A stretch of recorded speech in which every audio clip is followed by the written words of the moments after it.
Oke bro, ketemu lagi dengan channel Nakai MX. Kali ini gue mau review motor CRF 250R ya, yaitu Honda, punya pabrikan Honda.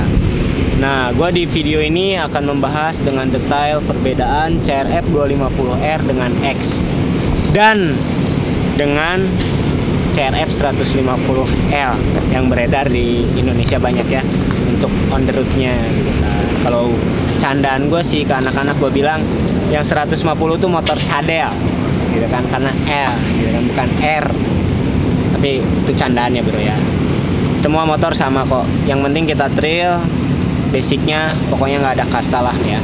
Nah cuma di video ini akan gue bahas pokoknya mulai dari sistem brake-nya, engine-nya, suspensinya, terus bodinya, rangkanya, tipe rangkanya akan gue bahas semuanya bro ya. Jadi untuk kelangsungan channel gue, mohon dukungannya. Terus jangan lupa jangan di skip iklannya, dan videonya pantengin terus ya, biar gue lebih semangat lagi bikin konten-konten yang bermanfaat buat kalian. Oke, cekidot.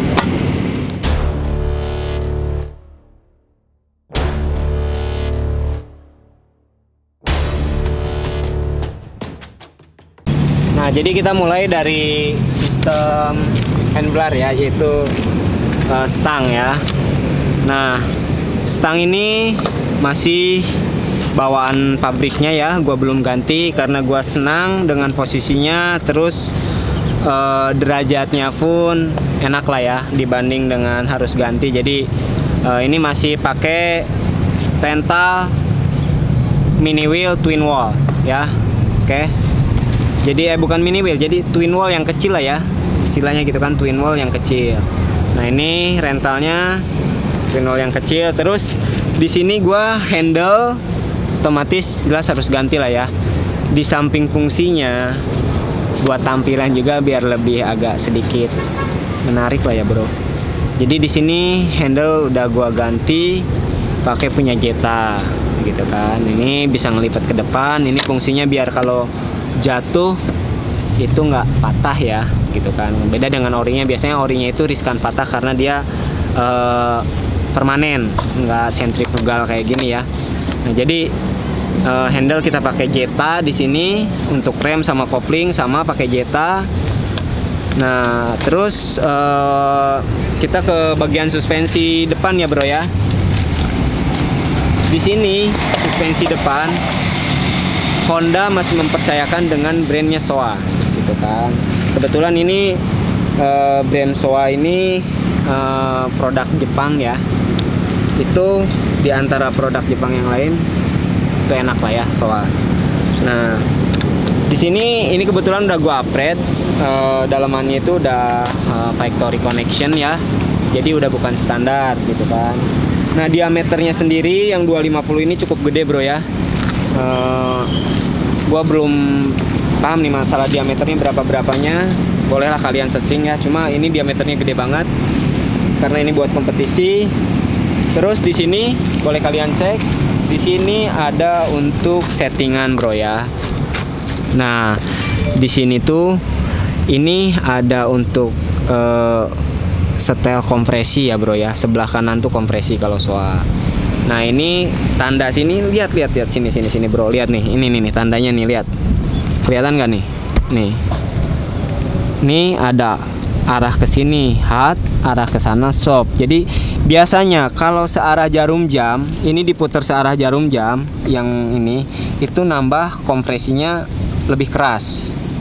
Alhasil shocknya lebih keras ya bro ya, karena ini buat setelan. Nah yang di sini ada satu lagi nih, jangan salah, ini untuk membuang angin. Nah diwajibkan untuk kalian setelah main itu kalian buka ini ya, berlawanan arah jarum jam. Oke, ini berlawanan arah jarum jam, buka sampai copot, keluar anginnya, kalian lalu pasang lagi. Oke, gue jelasin satu lagi. Yang ini buat kompresi ya, searah jarum jam diputar itu ke hard, berarti lebih keras. Kalau berlawanan arah jarum jam itu lebih soft. Oke, jadi ada hard ada soft. Nah terus di sebelah sini ini ada untuk travel ya, travelnya di sini. Oke, Nah, di sini sama setelannya, travelnya itu untuk tinggi buat jarak mainnya itu ya, travel itu. Jadi si shock itu ambles lah bahasanya gitu kan, amblesnya sampai bawahnya tuh segimana itu disesuaikan dengan berat badan kita, tinggi badan kita ya, terus dengan lintasan yang kita pakai. Kalau di motocross itu harus pakai berapa, itu ada ukurannya kalau yang profesional ya. Terus untuk di supercross itu beda lagi ukuran settingan shocknya gitu kan. Dan untuk yang enduro itu beda lagi settingannya bro ya. Jadi kalian harus nyesuaiin dengan track, dengan berat badan dan tinggi badan kalian. Oke. Nah terus ini lagi di depannya ini sama ada untuk ngebuang angin ya bro ya. Ini tinggal buka aja terus kalian buang anginnya, udah tutup lagi. Nah jadi itu yang bagian atas. Di bagian suspensi itu ada untuk setelannya, satu kompresi ya, terus yang kedua untuk untuk travel. Nah dan ini sendiri ini sorry bro kelewat. Nah yang ini, yang tengah ini bisa diputar nih bro. Itu untuk freeload ya, freeloadnya kiri kanan nih. Ini yang kotak ini nanti bisa pakai kunci digeser gitu, itu untuk freeload. Sama hat shopnya itu searah dan berlawanan arah jarum jam ya. Itu peraturannya. Terus kita lihat ke bagian bawah. Di sini ke bagian bawah. Nah di bawah sini ini kalian harus lihat ada tanda juga nih ya kan. Ini ada tanda berarti shop sama hat. Nah setelannya itu di bawah bro, di sini nih. Oke, boleh dilihat nih di bawah di sini ya, di tengah-tengah baut sini. Oke, udah kelihatan kan? Nah di situ sama, ini untuk ribbon ya. Jadi ribbon itu untuk mainnya ya ribbon lah, kembalinya gitu kan. Jadi ketika shock udah nekan, itu kembalinya enaknya kalian segimana, itu bisa di setel dari bawah sini ya. Sama kiri kanan sama ya, ada ribbonnya. Jadi untuk ribbonnya itu biasanya sesuai dengan lintasan juga, sama dengan track yang kita pakai ya. Nah terus kita geser ke bagian disc brake depan, sama halnya dengan motor-motor brand-brand yang lain ya. Waduh, kebetulan nih lewat sini banyak pemain layangan, jadi banyak ini nih jadinya.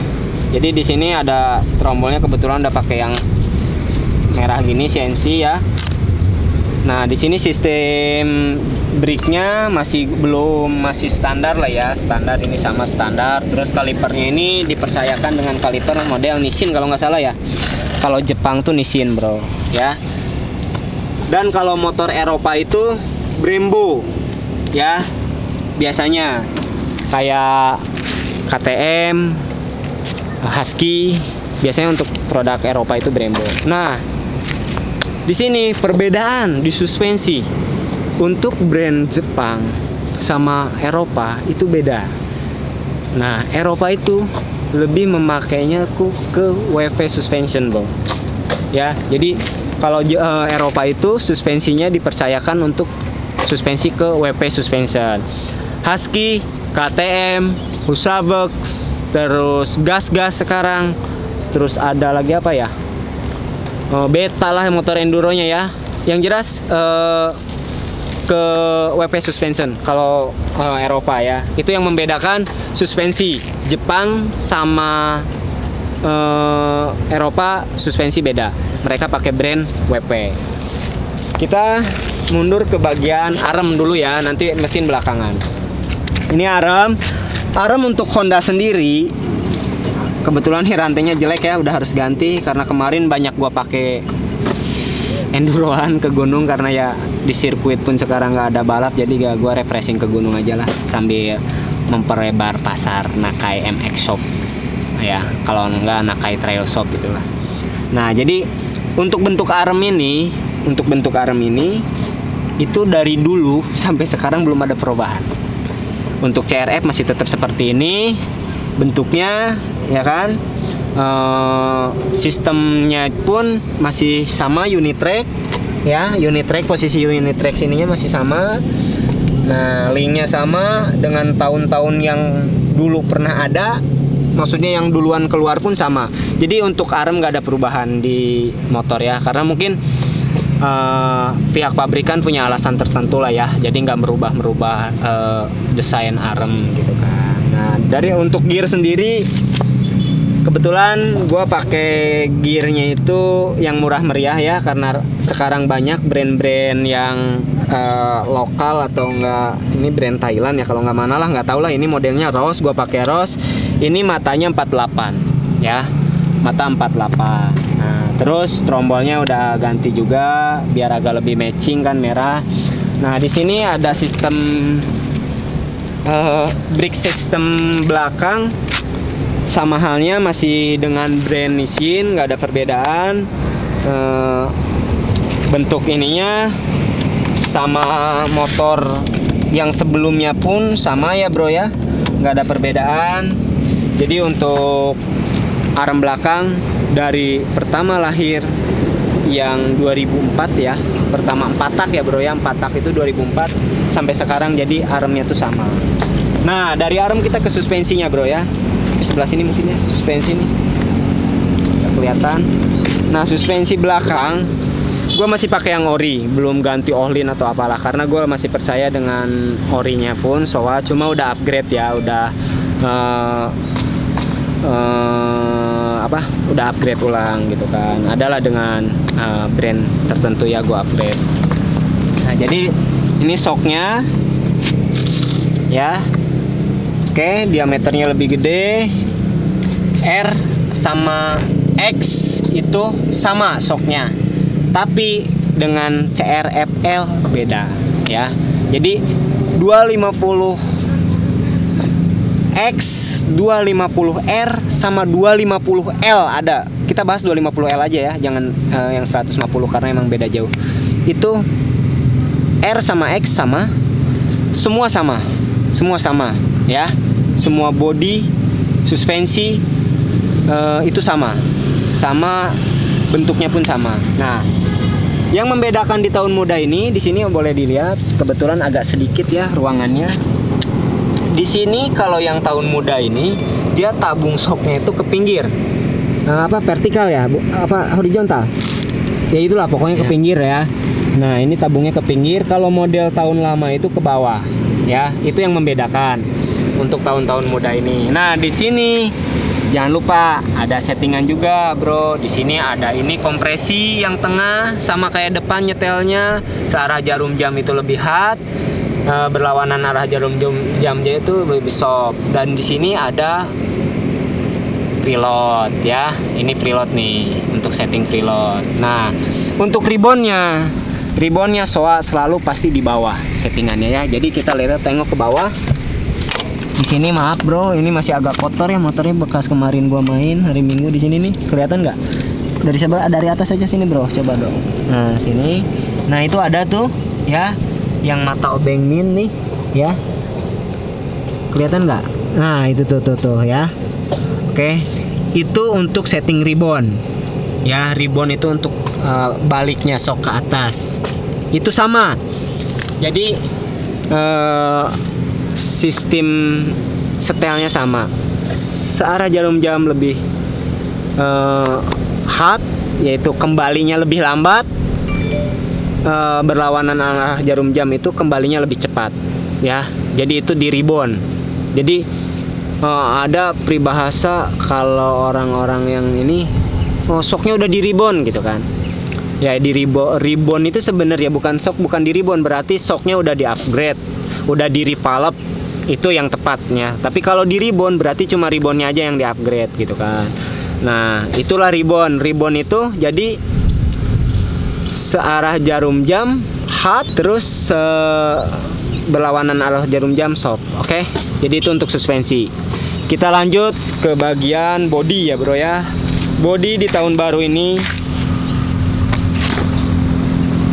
mulai dari tahun 2018 sampai 2021 itu bodinya sama bro ya, bentuknya seperti ini ya, nggak ada perbedaan. Bodinya sama. Biasanya yang membedakan itu 450 cc ya. 450 itu dia lebih awal desain bodinya lebih awal keluar ya. Jadi misalkan nih, kalau 2018 body dikeluarkan dengan 2018 seperti ini, itu sampai 2021 akan seperti ini. 2002 itu biasanya jangkanya tiap pabrikan tuh 3 tahun. Mau Eropa pun sama ya, kalau nggak salah 3 tahun. 3 tahun berubah desain.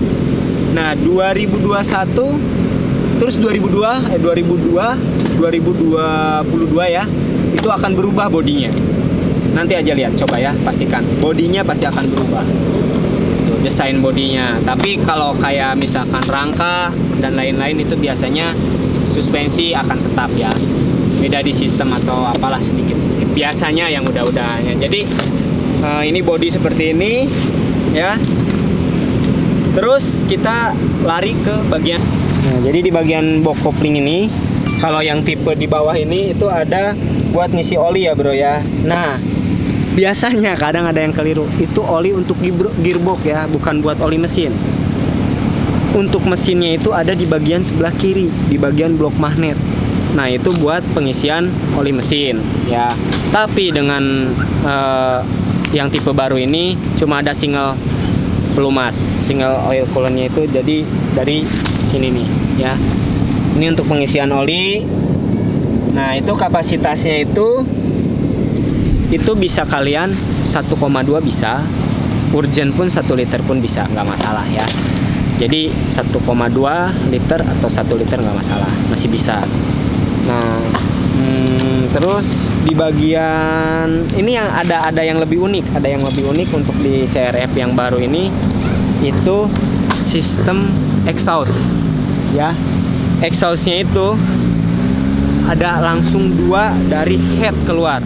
Bedanya dengan yang dulu itu mufflernya itu double. Ada yang double, ada yang single ya. Beberapa tahun ada yang single, ada yang double juga. Tapi untuk yang doublenya ya, itu kalau dulu tuh doublenya itu dari sini, dari bagian belakang ini, baru ke belakangnya nyabang. Oke, nyabang ya. Terus kalau yang sekarang itu dari sisi depannya itu, dari bloknya ini udah keluarnya 2 bro ya, sebelah sini 1, sebelah sini 1. Oke, itu keunikan untuk Honda yang 250R. Tapi untuk 450 nya itu enggak, single dari headnya itu single, ke belakangnya baru double ya. Jadi itu di sedikit mesin. Terus kita ke suplai bahan bakar. Suplai bahan bakar ini di sini udah menggunakan teknik injection ya bro ya. Jadi itu udah semua lah ya. Mungkin tahun-tahun muda kesini udah injection, udah nggak memakai karbu gitu kan, mulai dari 2000 berapa ya. Pokoknya udah lama ya, pokoknya udah sistemnya udah injection. Terus untuk pendingin sendiri dia ada radiator di sini. Sini bro ya. Sini ada radiator. Oke. Kanan dan sebelah kiri. Itu ada radiator sebelah kanan dan kiri ya. Nah, itu untuk sistem pendinginannya. Nah, cuma di sini gua ada tambahan sedikit karena ya itulah kebetulan, karena balap nggak ada, aktivitas di sirkuit gua sendiri pun kebetulan sirkuit yang biasa gua sekolah ada ya. Gua kan buka sekolah balap ya, bro ya. Jadi sirkuit yang gua untuk buka sekolah balap itu kena PPKM ya. Jadi di area Gor Pakansari, akhirnya alhasil gue nggak bisa latihan dong. Anak-anak pun ya sebagian gue liburin, ada yang sebagian kalau mau paling ya sebulan 2 kali gue latihan keluar ke BSD, kalau nggak ke mana, ke Bekasi. Karena gue mikir apa, selama COVID ini kita belum jelas ada balap atau enggak ya gitu. Jadi nah di sini keunikannya nih bro, kenapa di sini gue pasang extra fan nih lihat. Oke, ini gue pasang extra fan, kipas.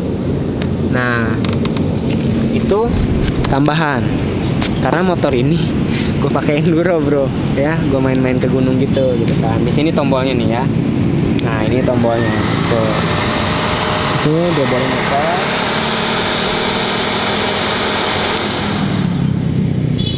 Nah jadi gue bantu pendinginan karena di gunung itu nggak speed ya, lebih santai gitu. Jadi ketika gua ada obstacle yang susah, yang nggak pakai speed, gua nyalain. Kalau ada yang speed nggak gua nyalain gitu kan. Jadi itu di bagian mesin ya. Terus boleh lihat di sini ada throttle body. Gua akan bahas pokoknya detail lah buat kalian ya. Pokoknya di sini akan bahas. Nih lihat buat sini. Di sini throttle body. Nih, ini throttle bodinya ya, bro ya. Ini throttle body di sini ya. Nah, di sini tuh ada untuk, nah ini diputar ini. Putaran ini tuh ya di throttle body ini itu kalau berlawanan arah jarum jam itu RPM-nya lebih tinggi, bro. Kalau searah jarum jam ya putar sini itu RPM-nya lebih rendah. Ini buat setting RPM. Nah, kalau ditarik seperti ini itu sama dengan cuk ya. Oke. Nah, itu sama dengan cuk, tapi kalau ini udah gitu aja. Kalau nggak ada masalah, nggak susah hidup, boleh kalian coba di cuk. Kalau udah hidup kalian tekan lagi. Oke, karena itu manual. Nah, terus sistem kopling. Nah, itulah kopling CRF 250R ini masih memakai kopling manual ya. Dalam artian bukan hidrolik, tapi masih pakai sling ya. Di sini nih tarikannya nih. Ini posisi koplingnya tuh di sebelah kiri ya. Nah, ini. Jadi ini masih pakai sling, beda dengan brand yang lain. Motor Jepang udah ada. KXF 2021 itu udah hidrolik ya. Kopling udah hidrolik. Cuma Honda belum. Mudah-mudahan 2022 udah hidrolik ya, bro ya. Nah, di sini pun exhaustnya gue percayain dengan brand FMF, bro. Karena gue FMF itu lebih smooth juga sih tarikannya ya, lebih smooth tarikannya karena lubang ininya tuh lebih gede, bro. Ini boleh dilihat, lubang ininya lebih gede ya. Oke, lubang ininya lebih gede. Jadi gue kenapa nggak pakai Yoshimura atau Acra gitu kan? Karena gue ngerasa fisik gue udah lemah. Jadi gue lebih pengen yang lebih smooth gitulah. Ya, jadi akhirnya gue usahain pakai brand FMF. Tapi tipenya yang short ya, dia lebih pendek gitu kan. Nah, itu review dari gua. Terus untuk 250R. Nah, apa sih perbedaan dengan X gitu kan? X itu bisa dibilang itu tipe untuk enduro ya, bro ya. Jadi nggak ada perbedaan, mulai dari segi body yang gue bilang tadi, semua nggak ada beda. Tapi bedanya di mesin ya. Dia bedanya di torsi, rasio ya, itu berbeda. Kapasitas cc sama. Nah, dan yang membedakan jelas lagi, yang enduro itu ada headlampnya. Di sini pakai lampu, bro. Ya, nggak pakai plat nomor gini, pakai lampu. Terus itu sistem pengapiannya pakai, ya maaf tadi ini pun kelewat ya, sistem pengapiannya sama pakai ECU. Cuma dia ada full untuk pengisian, untuk lampu sendiri gitu kan. Jadi udah pakai lampu lah ya gitu kan. Cuma sebenarnya ini pun sama, ada 10 pengisian. Gue kalau mau tambah lampu nih gitu kan, udah tinggal tempel lampu di sini, udah bisa gitu kan. Ada lampunya nih. Ini bisa headlamp ini diganti pakai punya X, itu bisa. Karena sekarang udah electric starter ya. Perbedaannya tuh udah electric starter sama, terus yang membedakan hanya lampu gitu kan. Nah, terus kalian mungkin aneh, kok R ini ada standar gitu kan. Sengaja gue pasang ini tambahannya, bro ya, karena akhir-akhir pekan ini gue sering enduroan. Terus gue teman-teman gue dari kalangan selebriti suka ngajak main bareng enduro ke gunung. Jadi ya mau nggak mau daripada gua repot harus nyenderin motor, akhirnya gua pasang standar ya, bro ya. Jadi ini bukan tipe X. Nah, tapi kalau tipe X sendiri itu ada standarnya ya. Standarnya itu bawaan pabrikan, bukan standar kayak gini. Ini bikinan ya, bro ya. Makanya jelek, ini punya KLX dibikin lah ya. Dipasang, dipaksa pasang gitu kan. Nah, jadi dan lain-lainnya tuh sama gitu. Sama. Cuma membedakan lampu, karakter mesin. Itu aja sih yang membedakan dengan X. Sama, terus di sini ada standar kayak gitu ya, nggak ada bedanya. Tapi di sini akan gue jelaskan dengan tipe L 250L beda jauh. Mulai dari mesin, frame, body semua beda. Sok kaki-kaki beda semua. Boleh kalian searching untuk membandingkan. Nanti boleh lihat di layar ini ya. Di layar di sini nanti ada yang R nih, yang R, yang X, yang L. Oke. Itu nanti lihat tuh, pasti beda jauh kan. Nah, apalagi yang yang 150R nih yang di bawah nih, itu jauh beda banget ya. Oke, jadi itu perbedaan untuk di motor Honda tipe CRF ya. Ada R, ada X, ada L. Itu beda. Ya. Oke, jadi mungkin itu aja sih review dari gua. Oh, sorry. Sebentar sini, Bro. Ini ada yang kelewat. Ini penting banget. Di sini ada tombol. Ini ada tombol di sini ya. Ini tombol 2, di sini ada lampu indikator. Di sini pun ada tombol ya. Kalau tadi ini udah bener nih tombol kipas ya. Nah, ini tombol starter, Bro. Ya. Nah, kita bahas. Ini ketika mau starter engine on itu harus dipegang kopling karena dia pakai switch ya. Jadi kayak motor harian biasa, CRFL biasa itu. Ini. Kita hidupin. Nah, di sini bro lihat. Gua ulang ya. Gua ulang. Ketika dihidupin, itu lampunya kuning terus akan ngedip biru. Nah, itu kedipan biru itu menandakan mappingan. Barusan itu kedipannya 1. Ya, itu karakternya lebih responsif. Oke? Nah, ini untuk settingnya kayak gimana sih? Kalian ada tombol kecil ini, kalian tekan lama. Nanti akan muncul 2 kedipan. 2 kedipan ini dia di mid ya. Oke, di mid lah. Nah, 2 kedipan.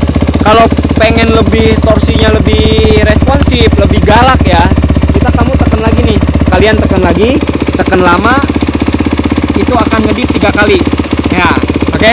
Itu akan ngedip 3 kali, itu menandakan mappingan di map 3. Ya, jadi kalau ngedip yang birunya 1 itu map 1, itu lebih map 1 itu lebih agresif, map 2 mid, yang map 3 itu lebih slow, lebih smooth ya, lebih smooth. Tarikannya lebih smooth.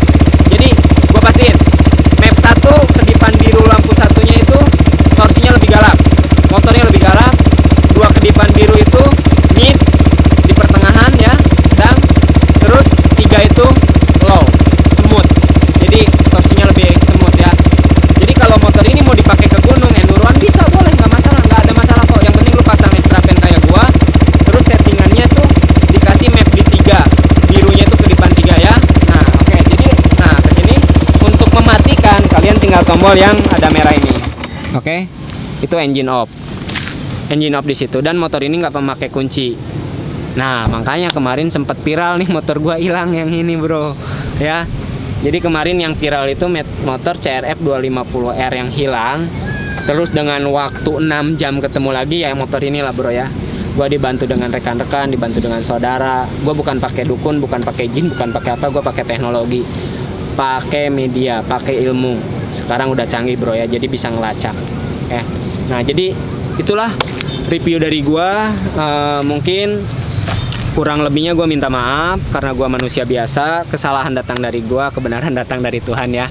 Jadi itulah review CRF 250R dan perbedaan dengan sedikit gue bahas perbedaan dengan Eropa, dengan Jepang yang lainnya ya, dan perbedaan dengan tipe R, X, L ya.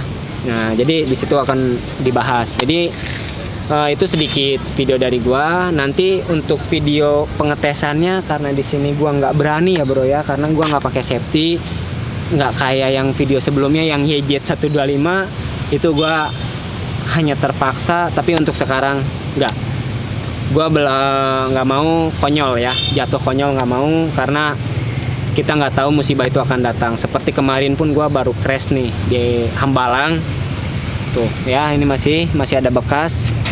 Itu hal nggak sepele, Bro, di luar nalar gua. Akhirnya gue jatuh. Jadi gua nggak berani. Nanti akan sedikit ada cuplikan mungkin ya dari video, nanti diambil dari dokumentasi gua lagi main motor di sirkuit pakai motor ini. Nanti akan gua cantumin lah di bawah ya. Oke, untuk kurang lebihnya gue bilang minta maaf. Terima kasih yang udah nonton full channel gua. Jangan lupa dukungannya ya, kalian ngerti lah. Terus share, kalian boleh komen mau positif mau negatif, gue terima. Kritik dari kalian membangun gue. apa nih video ini kekurangannya, kalian kritik.